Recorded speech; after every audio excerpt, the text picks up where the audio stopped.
Hello everyone. So for this week's lecture, you will be reviewing Chapter 6 and Chapter 7. And for this week, I'll be recording for Chapter 6, which is the basics of air pressure and winds. So wind is the result of horizontal differences in atmospheric pressure. So when we're dealing with pressure systems, we're looking at a high pressure system and a low pressure system. And generally, air flows from areas of higher pressure to areas of lower pressure. And the proper definition of air pressure, it's the force exerted by the weight of a column of air above a given point. So here in this figure, we're seeing the average air pressure at sea level is about 14.7 pounds per square inch.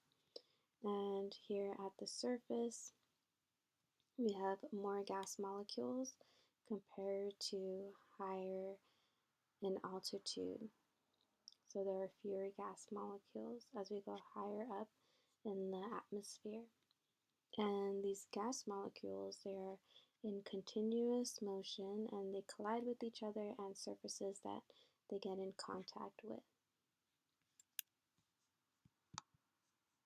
Air pressure, it is measured in millibars, so 1 millibar equals 100 newtons per meter squared, and our average sea level pressure is 1013.25 millibars.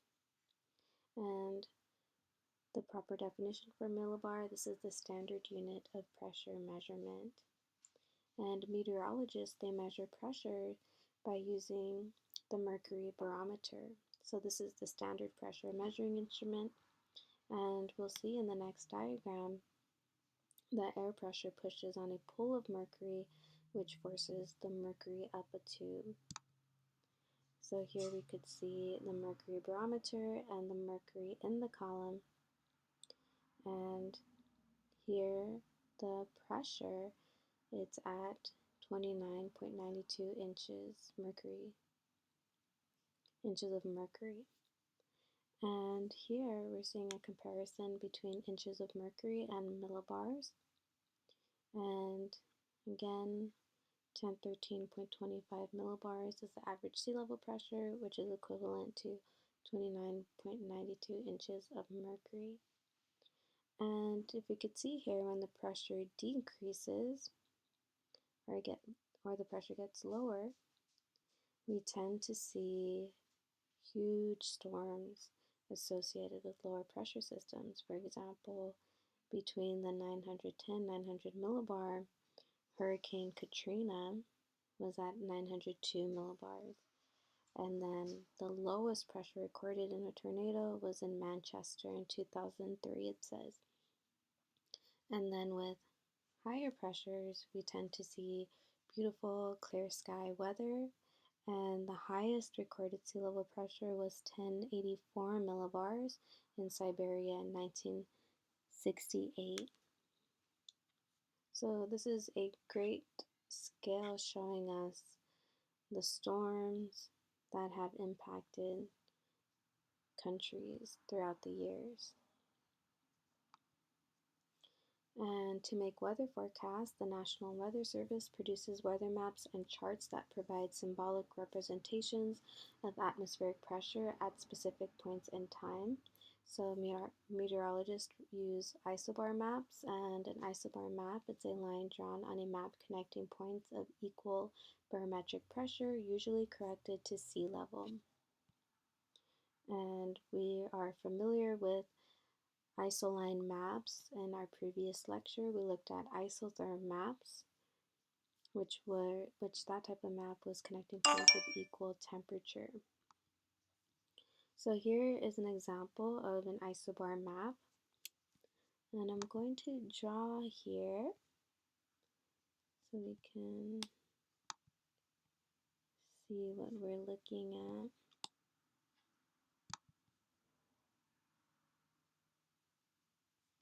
Okay, so we have two pressure systems. We have a low pressure and a high pressure.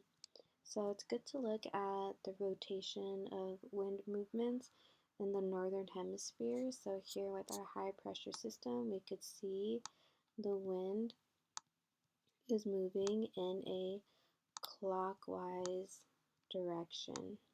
Okay, so it's moving clockwise around a high pressure in the northern hemisphere. And in the southern hemisphere, the winds move counterclockwise. So it's just reversed in the southern hemisphere. Whereas with the low pressure system, it is moving counterclockwise around a low pressure.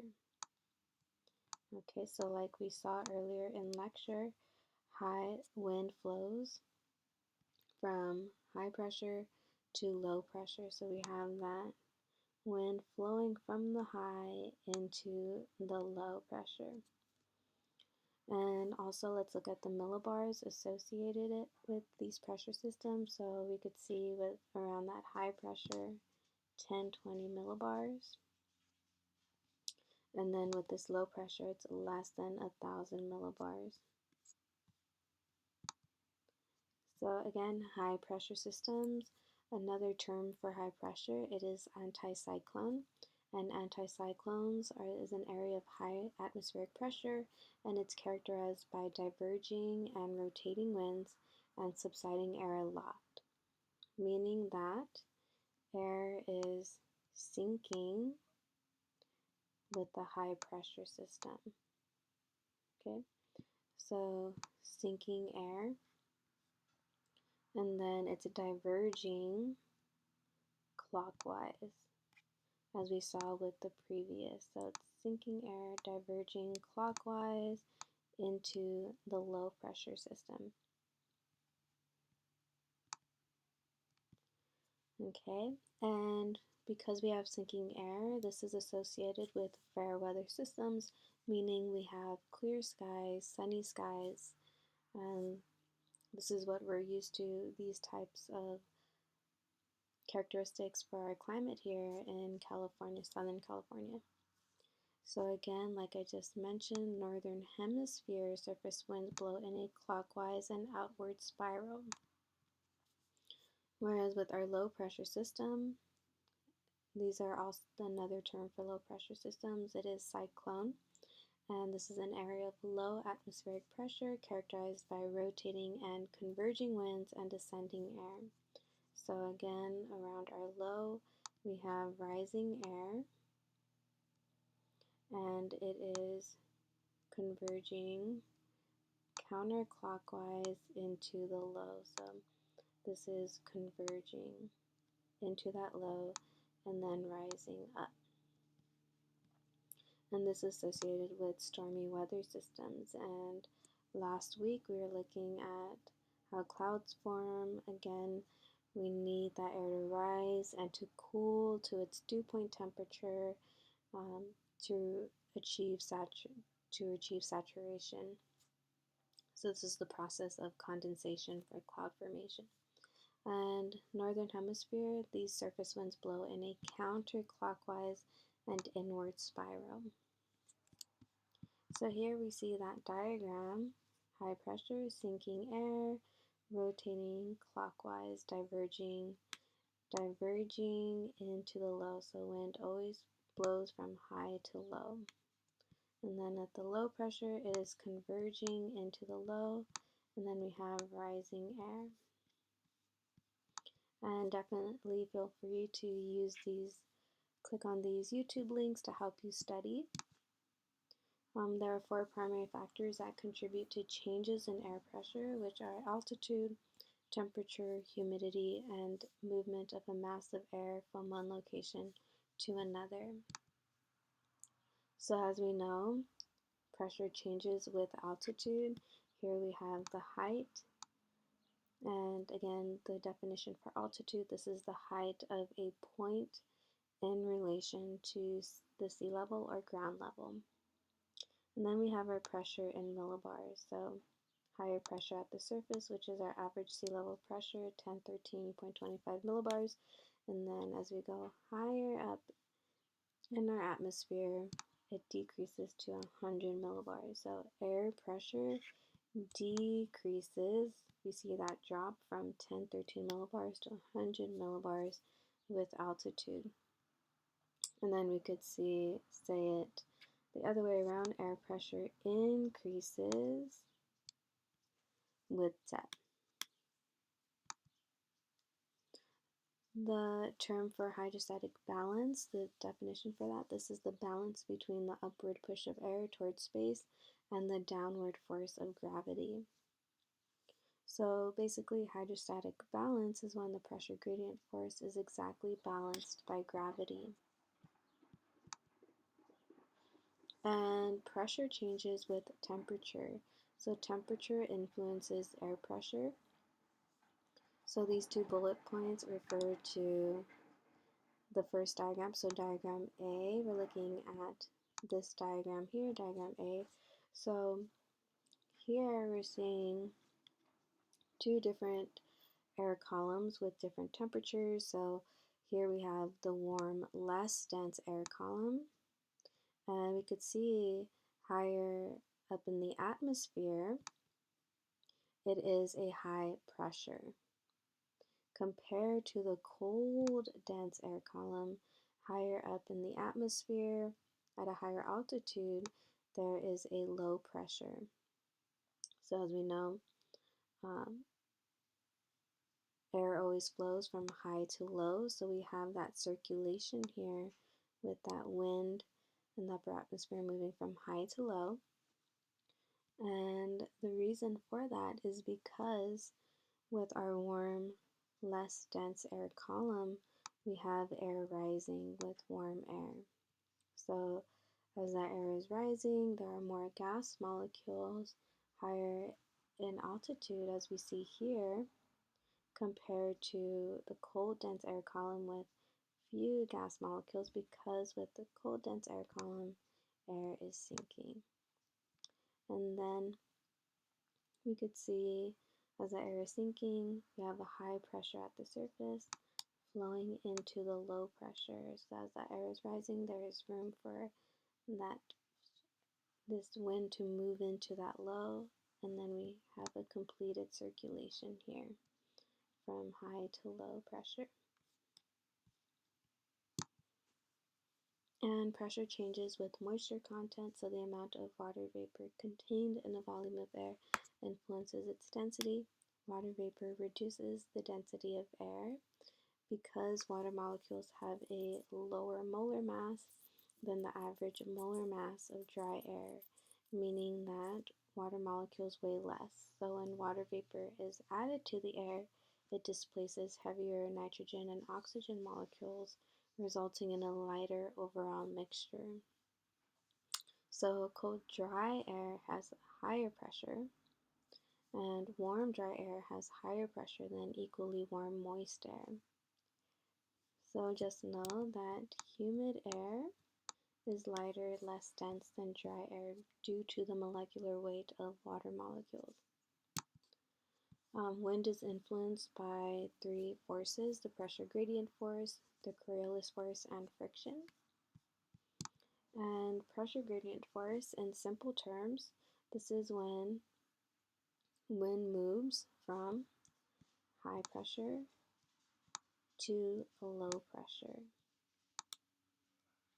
So this force starts air moving to produce wind. And here in diagram B, we're looking at isobars. And isobars, again, are lines connecting points of equal pressure. So here we could see the distance between two isobar lines. This is 1060 millibars, a higher pressure, and then 1012 millibars to our lowest pressure at 1008 millibars. So here, if isobars are far apart, like in this example, the result is a low pressure gradient and lower wind speeds. Whereas if the isobar lines are close together, like this example, that means if isobars are close together, a steep pressure gradient and high winds result because of that.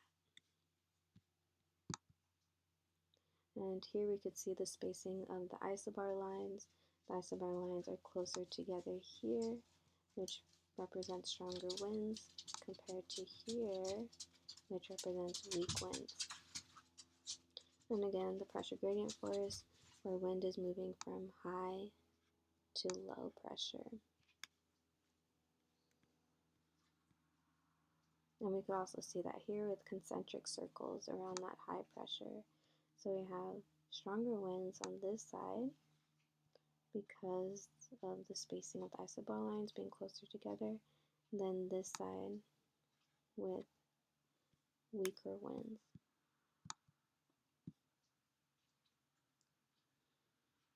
So again, on a weather map, you could see the low pressure systems are represented by a red L, and low pressure systems that occur in the middle latitudes are called mid-latitude cyclones, which we'll go more in depth next week, and these are associated with cloudy conditions.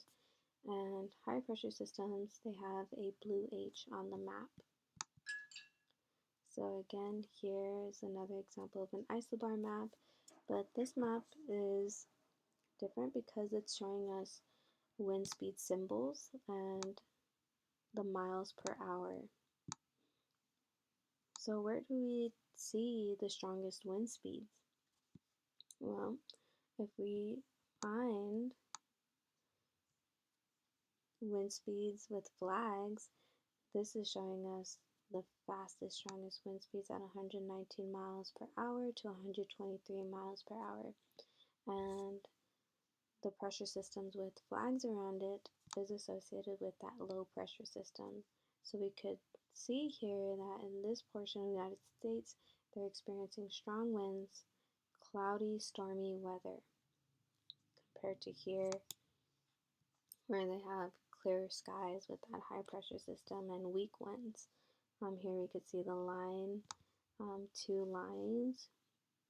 The winds are 15 to 20 miles per hour compared to the stronger winds over here, again reaching to at least 60 miles per hour wind speeds. Another force is the Coriolis force, and the Coriolis force cannot generate wind. We already learned the pressure gradient force is the force that creates and generates wind. So all the Coriolis force does, it modifies the direction of airflow. So the proper definition of the Coriolis force, this is the deflective effect of Earth's rotation on all free-moving objects, including wind. So that is where we're seeing this clockwise direction of around the high pressure system and the counterclockwise direction around that low pressure system, so influencing the direction of the wind. In the northern hemisphere, a deviation to the right is due to the Earth's rotation, and in the southern hemisphere, the deviation is to the left. So the Coriolis force is a deflecting force. It is always directed at right angles to the direction of airflow, and it is affected by wind speed. The stronger the wind speed, the greater the deflection. And the Coriolis force is strongest at the poles and is non-existent at the equator. So here we have the effects of the Coriolis force illustrated by a rocket traveling for 1 hour from the North Pole to a location on the equator. And in diagram A, we're looking at a non-rotating Earth. And on a non-rotating Earth, the rocket would fly straight to its target. However, in diagram B, this is associated with the rotating Earth. Earth rotates 15 degrees each hour. Thus, although the rocket travels in a straight line, when we plot the path of the rocket on Earth's surface, it follows a curved path that veers to the right of the target. So in actuality, because our Earth rotates, this rocket will deflect to the right. Okay, so it actually land here in this portion on Earth. The third force, it is called friction. And friction is a force that acts to slow moving objects, and this decreases wind speed, mainly surface winds. So Friction significantly influences airflow only in the first 1.5 kilometers of Earth's atmosphere, often referred to as the boundary layer. And this makes sense because at Earth's surface we have buildings, cars, trees, which can decrease the wind speed. So compared to as we go higher up in the atmosphere, there are less obstacles, as we know. So there are faster wind speeds as we go higher up in the atmosphere. So friction is greatest near Earth's surface, which slows the surface wind speeds. Here in this chart, we're looking at an upper air chart. So the previous isobar maps were looking at surface pressure. But now as we go higher in the altitude, we're seeing upper air charts. So here we could see the gray area, which is right here, represents 500 millibars surface of constant pressure. So we could see with a warm air column, it's associated with, this is classified as a ridge, and then we could see with the cold air column, this is associated with a trough type of feature. And it is based on the altitude so the height that is experiencing that 500 millibar surface pressure. So at 5,700, that point is experiencing 500 millibar surface pressure.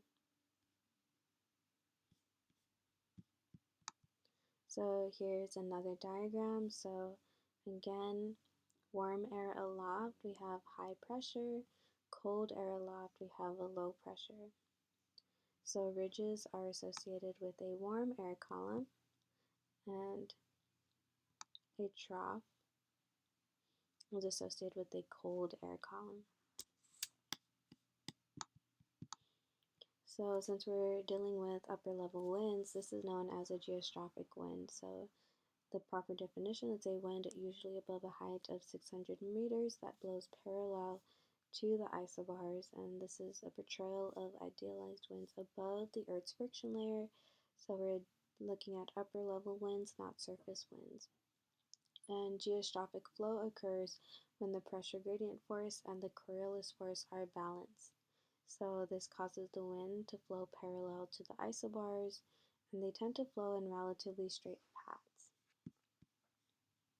And the third force that is missing here, it's friction, because as we know, friction doesn't affect the winds higher up in the atmosphere. So we're only looking at two forces here. We have the pressure gradient force and the Coriolis force. So based on this map here, we're seeing the high pressure and the low pressure. So again, the pressure gradient force is basically wind flowing from high to low, which is represented here with our red arrow. But then as this wind is starting to move, we have the Coriolis effect force here, which is wanting that wind to move to the right, to deflect to the right. And eventually, as this wind is moving, it will balance out the pressure gradient force and the Coriolis force, and causing the wind ideally to blow parallel to the isobars. And it is important to note that in the real atmosphere, isobars are rarely straight and parallel, so airflow continually adjusts for variations in the pressure field. And gradient winds, the definition for that, these blow at a constant speed parallel to curved isobars. So we're looking at concentric circles. And here we already reviewed trough and ridges. So again, as a reminder, a trough, this is associated with a cold air column. And then that U shape or the valley shape, and a ridge, which is like a mountain shape as a result of isobars curving to form elongated regions of high pressure, which is associated with a warm air column. So here is an example of gradient winds. So we have our low pressure system So again, our two forces, the pressure gradient force from high to low, and the Coriolis force, as this wind starts to move, it will balance out, causing that wind direction to blow parallel to the isobars, and the same around that high pressure system. So just take note of the direction. It's the same direction that we see for the northern hemisphere, clockwise direction, and then counterclockwise around that low pressure because of the hemisphere that it's found in. So again, here we have that ridge formation and the trough formation of the upper level winds.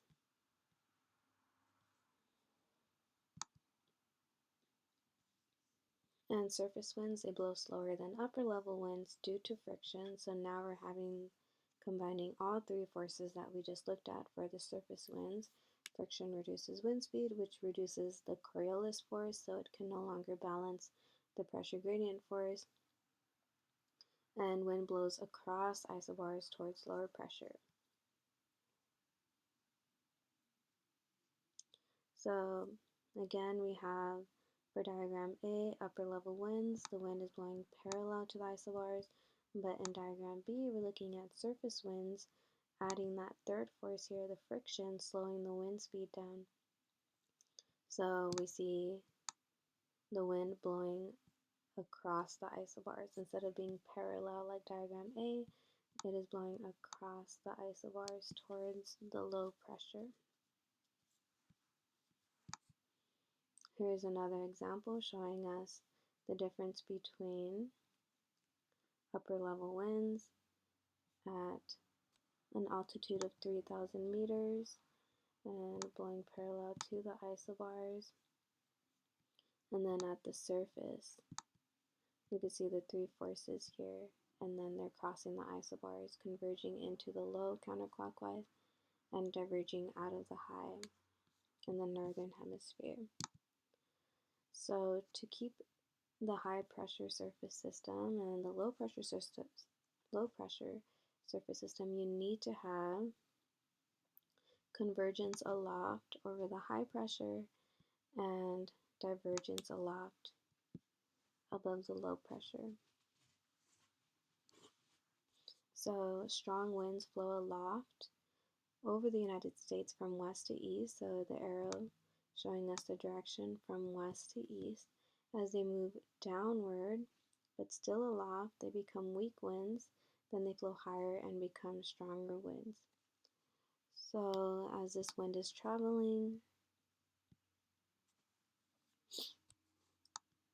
as this wind speed is traveling, it's going to converge aloft, causing that wind to sink down into that high pressure system. And then at the surface, it is diverging at the surface. Whereas with that low pressure, it's converging at the surface and the air is rising, and then it's diverging aloft. So again, it will flow away from the system. So these two are needed to sustain these two pressure systems. And this great video shows that example. And wind measurement, wind direction is always measured from the direction it is coming from. So a north wind means that it is blowing from the north to the south. The prevailing wind consistently blows more often than not from one direction. So for Chapter 7, you'll be looking at the global prevailing wind belts. So those wind belts influence wind movements depending on which latitudes you're found on Earth. Here we're looking at wind frequency for winter in the northeastern United States. So we could see that the line from the northwest is the longest. So this is the dominant wind direction. And we could see that easterly winds here in this location is less frequent. And then for figure B, wind frequency for winter in northeastern Australia, the line for the southeast is by far the longest. Note the reliability of the southeast trade winds in Australia as compared to the westerlies in the northeastern United States. So again, for the next chapter, you'll be looking at the major wind belts around the world. Australia, it's found within the southeastern trade winds wind belt, and the United States is found within the westerlies wind belt. And that's it for our lecture. Thank you for watching.